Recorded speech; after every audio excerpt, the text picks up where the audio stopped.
الحمد لله نستعينه ونستغفره ونعوذ بالله من شرور أنفسنا ومن سيئات أعمالنا من يهده الله فلا مضل له ومن يضلله فلا هادي له ونشهد أن لا إله إلا الله وحده لا شريك له ونشهد أن محمدا عبده ورسوله.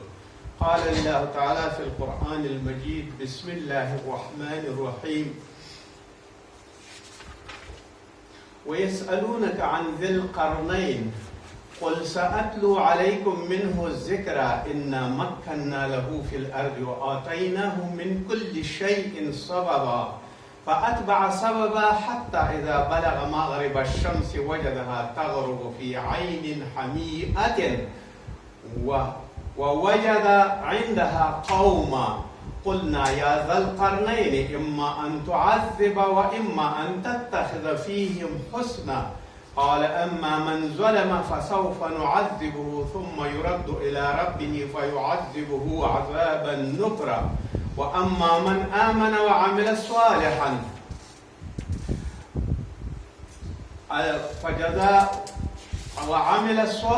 فجزاء الحسنى وسنقول له من أمرنا يسرا. أما بعد، وقال رسول صلى الله عليه الصلاة والسلام عن نواس بن سمعان قال رسول الله صلى الله عليه وسلم: لا طاقة لمن المخلوق في معصية الخالق. رواه في شرح السنة. أما بعد، زما د ایمان او د کلمې ورونو نن ولسم بحث د خلافت او پادشاهي او د اسلامي حاکمیت په برخه کې وړاندې کوو. او نن زموږ او ستاسو موضوع د ولسمې برخې د ذوالقرنین حالات دي. ذوالقرنین څوک و؟ ذوالقرنین کوم ځای کې پیدا شوی و؟ ذوالقرنین څه وکړه او عدالت او انصاف تر کوم ځای پورې و؟ نو رسول صلی الله علیه وسلم کله چې یهودو د ده نه پوښتنه وکړله چې ورته قریشو او مشرکینو ته ویلي چې ورشئ د پیغمبر نه که رښتیا پیغمبر یې د دې پوښتنه ورنه وکئ او ورنه دا یاد کوي چې ورته ووایي چې دغه چې ذوالقرنین څوک و؟ یو سوال.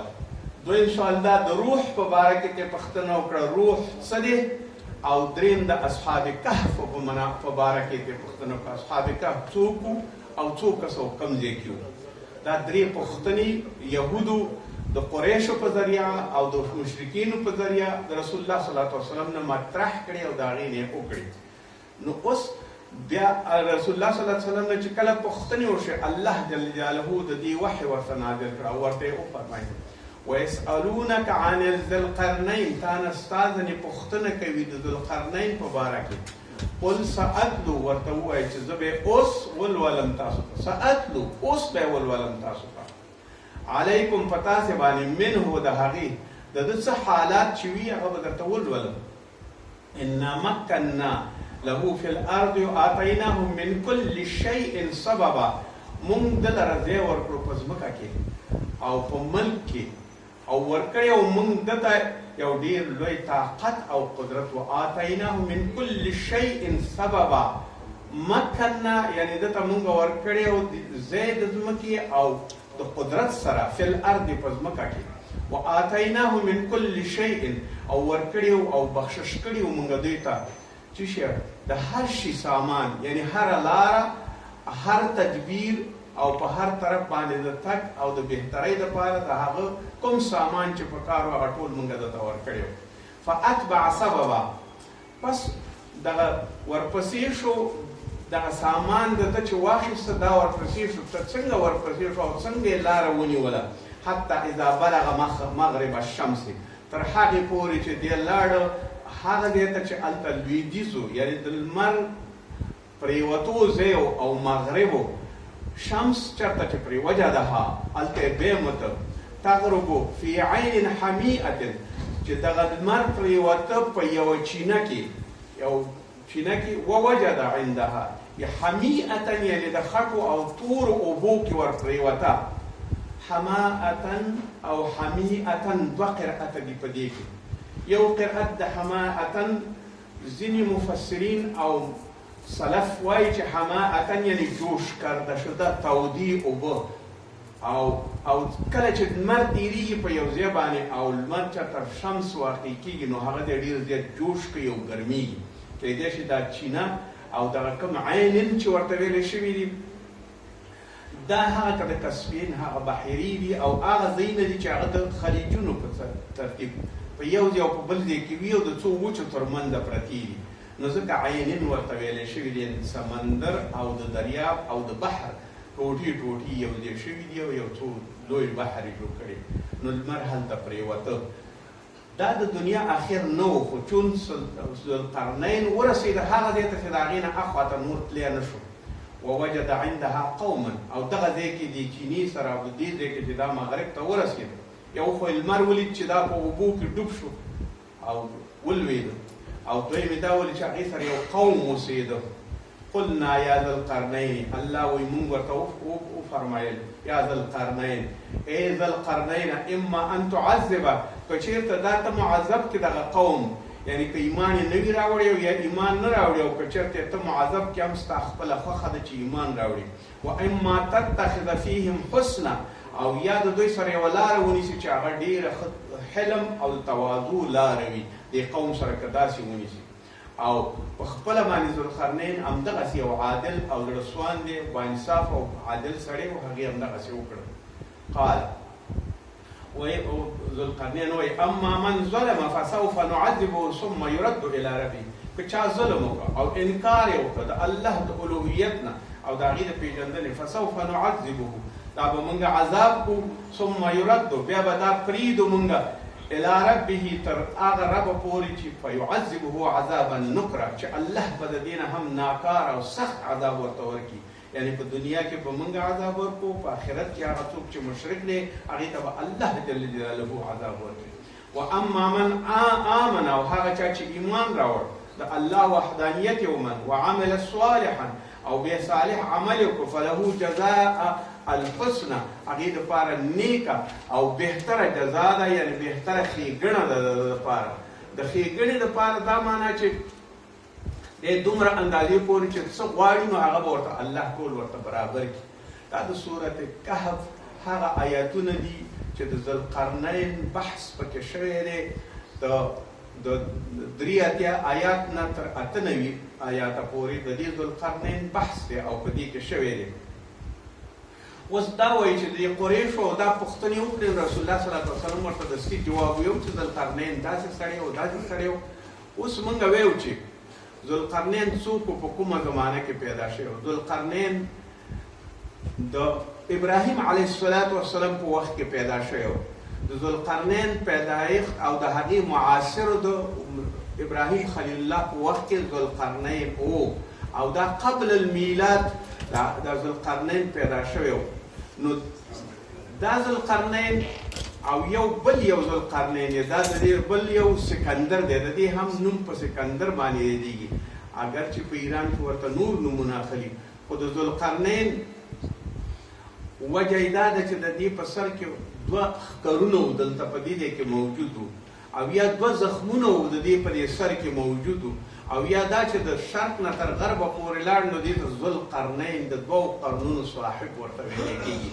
په هر صورت باندې دا یو مهربانه سړی او یو ښه پاچا او دا د مشرق او مغرب ټولو ملکونو ته لاړ او حتی ویل کېږي چې شمال ته هم دا لاړ او د الله جل جلاله هغه ټول جهان یې وکت او د هغې مملکت یې وکت او د دې د ډېرې لوی حوصلې خاوند و د ډېرې لوی پادشاهي خاوند و او په دې دا د هغه وخت کې پیدا شوی و چې ابراهیم خلیل الله هلته اوسېد.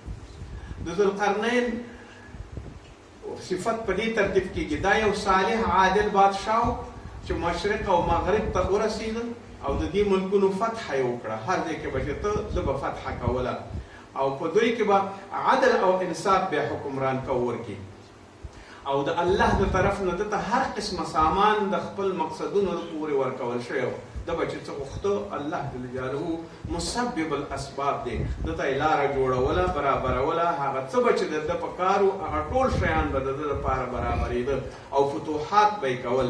نو دې سفر وکړ تر هغه اقصا پورې یعنې د مغرب تر اقصا پورې او د مشرق تر اقصا پورې او د مشرق تر اخیره پورې او شمال ته هم لاړه تر هغه کوهستانونو سلسلې پورې چې هلته د غرونو سلسلې دومره لوی دي او دومره اوچتې دي، نو هغې ته یې د اوسپنې دیوالونه هم ولګول. هغه به انشاءالله وروسته آیات کې راځي. دا د یهودو او د نصاراو دپاره د ذوالقرنین هغه توصیفات او صفتونه دي چې دا یو هغه بهتر انسان و چې په دې صفتونو باندې موصوف. نو د ذوالقرنین تک کله چې دی مشرق ته ورسېده، هغه قوم یې هلته بیمته، نو هغې قوم ورته ډېر ښه هرکلی وکړه او بعد د هغې نه د دې قوم سره ورته تبلیغ ورته وکړه. اگر چې د دې تبلیغ یا د دې هغه څه چې تاریخي روایتونو کې راغلي دي او د احادیثو کې او یا نورو کې راغلي، خو د تاریخي روایتونه او د انجیل د کتابونو نه او د بابل د کتابونو نه داسې معلومیږي چې اسرائیلي قصې په دې کې ډېرې زیاتې دي چې دا فلانې او فلانې او داسې، مګر موږ هغې باندې هېڅ نه کوو. څومره چې قرآن موږ ته ویلي دي، نو الله جل جلاله په هماغه اندازه باندې موږ مجبور کړي یو چې دا ذوالقرنین وپېژنو چې یو پادشاه او الله جل جلاله هغې ته هر څه ورکړي. مولانا حفظ الرحمن رحمه الله دا وایي په خپل کتاب قصص القرآن کې لیکي چې تاریخي ذوق لرونکي حضرات، یعنې هغه څوک چې تاریخ ګوري، په بعضو روایتونو کې په ټولو کې دنیا کې حکومت کوونکي 4 پادشاهان دي. 2 پادشاهان یا 2 شاهان دا مسلمانان دي، یو ذوالقرنین او یو سلیمان علیه السلام، او 2 کافر پادشاهان چې دي هغه یو نمرود دی چې په ټوله جهان یې حکومت کړی، او بل بخت النصر دی. بخت النصر یعنی د یهودو قاتل او د یهودو قیدي کوونکی. اوس راځو دې ته چې د ذوالقرنین په معامله کې یو بل ذوالقرنین یا یو بل سکندر هم شته دی. هغې سکندر ته دوی سکندر مقدوني او هغه آتش پرست او هغه یو کافر و. سکندر مقدوني په نامه باندې یادېده چې هغه 300 کاله مخکې د قبل المیلاد یعنی مسیح علیه السلام نه پیدا شوی او تیر شوی و. او دغه سلطان سکندر چې دا ذوالقرنین نومیږي، دا د هغې نه ډېر زیات مخکې تیر شوی و. او کله چې دی کعبه شریفه ابراهیم خلیل الله جوړوله، نو ذوالقرنین په خپله ورغې او هلته پې ابلې خپې ورغې او د دې طواف یې وکړ. ابراهیم خلیل الله چې خبر شو، هغه ورته د مکې نه بهر راووته او ورته راغې، مخې ته ورته راغې. خو هغه آتش پرسته ذوالقرنین هغه کافر او مسلمان نه و، خو دا مسلمان و او ځینې خلک داسې وایي، علما داسې وایي چې دا مسلمان شوی و. د ابراهیم علیه السلام او د ملاقات هم وشو، طوافونه یې وکړل، قرباني یې وکړله ابراهیم خلیل الله سره. ابراهیم خلیل الله ورته دعا وکړه، د انصاف او د عدالت دعا یې وکړه. دا د ابن کثیر روایتونه دي. ابن کثیر په خپله متن د عربي باندې داسې لیکي: فهو اسکندر بن فلپس بن مسرح بن بوس بن مقتون بن رومي بن نعتي بن يونان بن يافس بن بونا بن شرخون بن روما بن شرخت بن توفل بن رومي بن الأسفر بن يقزين الحيث بن إسحاق بن إبراهيم الخليل عليه الصلاة والسلام. كذا نسبه الحافظ ابن عساكر في تاريخه المقدوني اليوناني مصري الاسكندرية. ودي کافر او مشرک او د اسکندریه جوړه کړې. اسکندریه د مصر په کې موجوده ده. هغه ښار د دې اسکندر په نامه دی، کوم یو چې رومي او هغه فتح هغه جوړ کړی. دا د هغې تاریخ دی او دا چې بأيامه الروم وكان متأخرا عن أول، او دا دویم سکندر چې دی، دا دویم سکندر دا وروسته د دې نه پیدا شوی دی چې دی قبل المیلاد.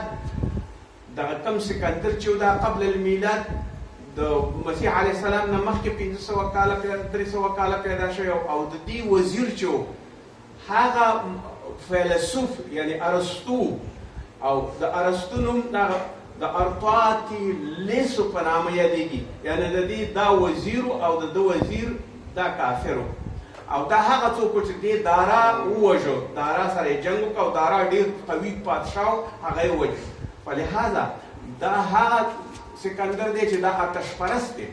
او الاول كان عبدا مؤمنا صالحا، او کوم یو چې مخکینی دی، او کوم سکندر چې مخکینی دی هغه چې عادلا، هغه یو عادل سره، او کان وزیره خضر، او د هغې وزیر خضر علیه السلام دی.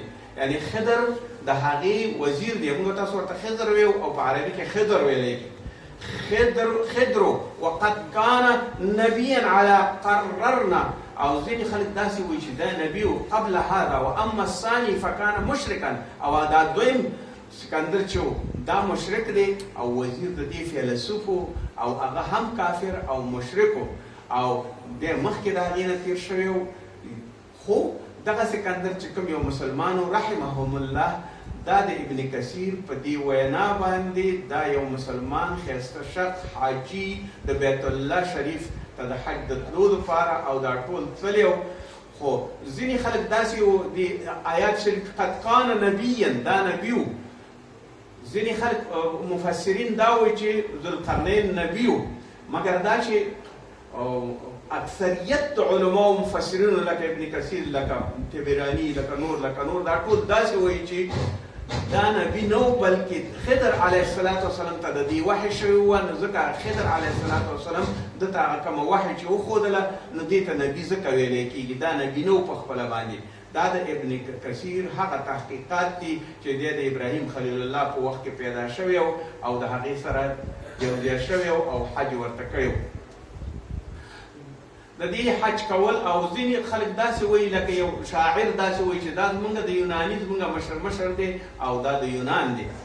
خو دا د ځینې علما داسې وایي لکه تفهیم القرآن، نور مفسرین داسې وایي چې دا په ایران کې د کیخسرو په نامه باندې یادېده، او عربیان هم ورته همدا وایي. او مولانا حفظ الرحمن په خپل کتاب قصص القرآن کې د کوم ذوالقرنین متعلق چې هغه ډېر تفصیلي بحث کړی دی، او نچوړ او خلاصه یې دا ده چې د ذوالقرنین د فارس هغه پاچا و چې کوم یو یهودیان خورس یونانیانو سائرس فارسي بورش کیخسرو وایي، کوم زمانه کې چې حضرت ابراهیم علیه السلام ډېر وروسته انبیا د بني اسرائیلو او دانیال علیه السلام زمانه کې ښودل شوی دی. دا د اسکندر مقدوني یعنی وروسته پیدا شوی دی او او هغه مخکې پیدا شوی. مولانا چې کوم یو حفظ الرحمن دی دا وایي چې دغه آیه بعثنا علیکم عبادا لنا اولی بأس شدید فجاسوا خلال الدیار، یعنی ستاسو د فساد په سزا کې به مونږ به تاسو ته خپل داسې بندگان مسلط کړو چې لوی قوت او شوکت والا به وي. د دې به ستاسو کورونو ته دننه شي، په دې کې به دا قوت او شوکت خلق وي چې بخت النصر هغه کافر پادشاه و چې ټول اسرائیلي بندیان کړي وو، 40,000 ده یوازې اسیران کړي وو، او 80,000 بني اسرائیل ده ووژل. او کله چې دا ذوالقرنین راغی، دا بخت النصر یې مړ که او تباه که، او یهودیان د هغه څه نه خلاص کړل کوم چې قید او تکلیف او زحمت و د دې دپاره. نو د تورات صحیفې هم همدغسې وایي چې دا هغه څوک دی چې ناجي د یهودیانو دی او یهودان یې د تکلیف او د زحمت نه خلاص کړل. نو ځکه دې ته ذوالقرنین او هغه څوک دی چې دا تقریبا په درجه د پیغمبرانو کې شوی دی. بیا د دې نه وروسته چې دی مشرق ته لاړ، بیا دا ثم اتبع سببا، بیا دې خپل سامان او لاره برابره کړله او یو سامان پسې شو حتی اذا بلغ مطلع الشمس، هغه ځای ته ورسېد کوم ځای کې چې لمر راخته. اول مغرب ته لاړ او بیا وروسته مشرق ته لاړ. وجدها تطلع على قوم، هغه ځای کې داسې خلک پیدا کړل چې لمر پرې راخته په دې قوم باندې. او نجعل لهم من دونها سترا، د لمر نه ورته هېڅ شی بل نه ستر کېده، یعنې نه یې تانبو او خیمه لرله، نه یې تعمیر او کور لره، او نه یې سورې او ونې لرلې، هېڅ شی نه لرل. من دونها سترا، لمر ته مخامخ به دوی اوسېدل. کذلک وقد احطنا، او زمونږ په قابو کې راغلي دي دا خلک، یعنې ټول مونږ لدیه خبره، د هر څه نه خبر یو. د دغې خلکو چې کوم یو په مشرق کې وو، د دوی ژوند څنګه او د دوی ژوند مورخین داسې لیکي چې دوی به سحر به چې لمر به راوخت، دوی به اوبو ته ننوتل او په اوبو کې به ژوند کو تر څو پورې به چې نور پرېوته او عصر او مازدیګر به شو. عصر او مازدیګر کې به بیا راووتل، خپل کارونه به یې ښکته پورته به تلل او راتلل به. بیا دوی دا کوم یو دا خلک چې ورغلي وو نو ده ته طاقت د بل چا نه کېده. هلته یو هډوکي پراته وو، هغې کې یو جلا کېدله، د هډوکو او د استخوانونو یوه ډیرۍ پرته وه، هغې کې یوه جلا کېدله. پوښتنه وشوه چې دا د کوم یو خلک دي؟ وایي دلته یو لښکر راغلی و، هغه دغه لمر دی داسې وکړل چې ځای په ځای باندې یې مړه کړه، یعنې دومره تیز او حرارت یې لرل لمر چې دا یې دلته مړه کړه.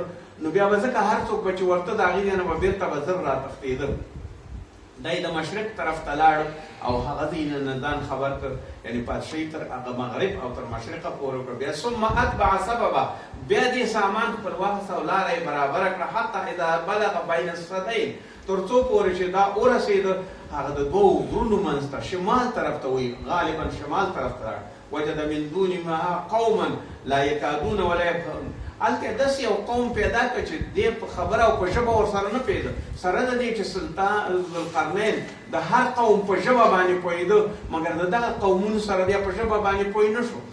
قالوا یا ذوالقرنین ان یاجوج و ماجوج، نو بیا یې داسې یوه طریقه برابره کړه چې هغې ورته داسې عرض وکړه، یا ذوالقرنین دلته یاجوج و ماجوج دي، قوم دی او هغه مفسدون فی الارض، فساد کوي په مځکه کې. فهل نجعل لك خرجا، آیا ته مونږ ته د دې نه څه مونږ باندې څه شی مقرر کولی شو چې مونږ تا سره کومک وکړو؟ علی ان تجعل بیننا و بینها سدا، زمونږ او د دوی ترمنځ یو دیوال یو سد جوړ کړي، یو داسې ممانعت جوړ کړي چې مونږ هغې سره مخامخ نه شو، ځکه هغه مونږ وژني، هغه مونږ پسې راځي.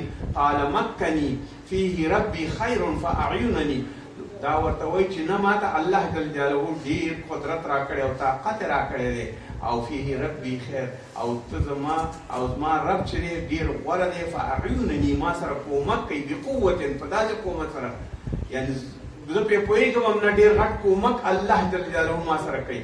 اجعل بینکم و بینهم ردما، او بیا د دې جوړ که په دې منځ د دې یاجوج و ماجوجو کې او دغه قومونه چې فساد به یې کو، یو ډېر لوی زیات دیوال. آتوني زبر الحق، بیا دوی ته یې وویل چې تاسو راوړئ ما ته هغه خښتې او تانبې د اوسپنې، حتی اذا ساوه بین الصدفین، چې د دواړو غرونو تر منځ یې برابرې کړې او جګې کړې. قال انفخوا، بیا وروسته د هغې نه یې وویل تاسو دې ته اور بل کړئ، لرګي پرې واچوئ، تر څو پورې چې دا اوسپنې ویلې شي او یو ځای شي او سرې شي. اذا جعله نارا، چې اور وګرځېږي. قال آتوني افرغ علیه قطرا، بیا وروسته د هغې نه ما ته راوړئ تانبې یا مس او یا زیړ چې هغه زه ویلې کړم او په دې باندې راواچوم، پرې راواچوم. فما استطاعوا ان یظهروه، بیا به ونه خېجېدو او نه به توانېږي چې مونږ ته ظاهر شي او راوخېږي. وما استطاعوا له نقبه، او نه به شي کولی دې کې سورې او یو چاوک هم چې دوی پرې راوځي. قال هذا رحمة من ربي، ویل چې دا د رحمت د الله دی. فاذا جاء وعد ربي، بیا کله چې د الله وعده راشي دکه ادا به خراب شي دا دیوال. وکان وعد ربي حقا، او د الله وعده حق ده. دا هغه دیوال چې جوړ کړ، دې دیوال ته وایي چې دا 10 فوټه یعنې 3 متره دا پلنو او تقریبا 290 فوټه اوچتو، یعنې 100 متره دا جګ اوچت غرو، او د دې اوږدوالی 15 کیلومتره. دا دیوال یې جوړ کړ او دا دیوال باندې بیا تاریخ پوهانو ډېرې زیاتې خبرې کړي دي او د یاجوج و ماجوجو نه یې بس کړي دي. وایي یاجوج و ماجوج او یاجوج و ماجوج چې و، یاجوج و ماجوج دا چې فساد یې کو او دغه یې کو. ځینې خلک وایي دا د یافس د نوح علیه السلام او د آدم علیه السلام اولاده وه، د یافس اولاده وه. دا هغه څوک چې د حوا بیبي نه نه و، بلکې بله ښځه وه د آدم علیه السلام چې د هغې نه پیدا شوي، او دا ډېر فاسد خلک وو. کله به چې دې ودانۍ ته راغله خلک به یې هم وژل، هر شی به یې پرې تخته و، ډېر تکلیف به یې پرې رسو. او ځینې خلک داسې وایي دا د ترک تبار او د ترک خلکو، لکه ارمینیا سره نږدې و، کسپین د بحیرې سره نږدې و، او بندر او بند سره نږدې و. نو دا هلته هغې دې کې پیدا شوي وو او هغې دې کې دي. او کله چې د قیامت ورځ راشي هغه بیا نور علامات دي چې بیا دا ټول جهان به دی اوبه به یې مسکي وچې به یې کړي، او عیسی علیه السلام به بیا ورته خیري وکړي، الله جل جلاله به بیا دوی هلاک کړي او دنیا به یې د شر نه خلاصه شي. ما چې کوم حدیث شریف ولوستنو هغه د رسول الله صلی الله علیه وسلم نوافق قال رسول الله صلی الله علیه وسلم لا طاعة للمخلوق في معصیة الخالق. هر بادشاه چې عادل نه وي طاعت د هغې لپاره د مخلوق نشته چې ځکه چې په معصیت کې گرفتاره وي، او هر بادشاه چې عادل وي د هغې طاعت فرض دی او واجب دی. فلهذا ذوالقرنین یو عادل بادشاه او د دې اطاعت فرض او الله جل جلاله ورته ټول سببونه برابر کړي او د مسلمانانو د فائدې لپاره. عادل بادشاه همیش لپاره کامیاب وي او په دنیا کې او په آخرت کې، او هغه څوک چې د توحید دپاره وي او د الله جل جلاله د دعوت دپاره وي هغې سره ملایکې مدد کوي، هغې سره الله تعالی برکت ورکوي او هغې سره مدد. او هغه څوک چې د الله د لارې نه خلاف وي او بې عدالته وي حتی مخلوق ته هم دا ویلی کېږي چې د دې اطاعت به نه کوئ ځکه د دې اطاعت لازم نه دی. طاعت به صرف د الله کوي. که څوک د الله اطاعت کوي تاسو هم د هغې اطاعت کوئ، که څوک د الله اطاعت نه کوي تاسو د هغې اطاعت نه کوئ. ربنا آتنا في الدنيا حسنة وفي الآخرة حسنة وقنا عذاب النار وصلى الله تعالى خير.